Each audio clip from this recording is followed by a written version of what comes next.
وعباد الرحمن الذين يمشون على الأرض هونا وإذا خاطبهم الجاهلون قالوا سلاما চিল্লা পড়েন আল্লাহু আকবার।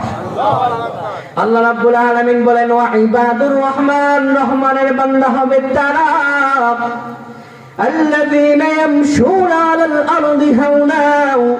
এক নাম্বার তাদের গুণাবলী হলো তারা যখন সমাজে রাস্তাঘাটে হেঁটে যাবে নম্র ভদ্রভাবে হেঁটে যাবে, উচ্ছৃঙ্খলতা করবে না। দুই নাম্বার গুণাবলী হলো ওয়া ইযা খাতাবাহুমুল জাহিলুনা ক্বালু সালামা।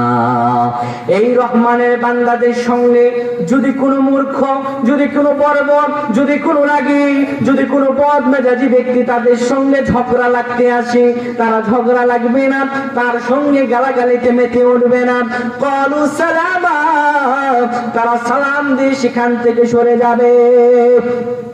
দেখবেন সমাজের মাঝে এক শ্রেণীর লোক আছে, আপনি যতই ভালো থাকতে চান আপনারে ভালো থাকতে দেবে না, আপনার সঙ্গে ঝগড়া লাগতে চাইবে, এমন লোক আছে না নাই?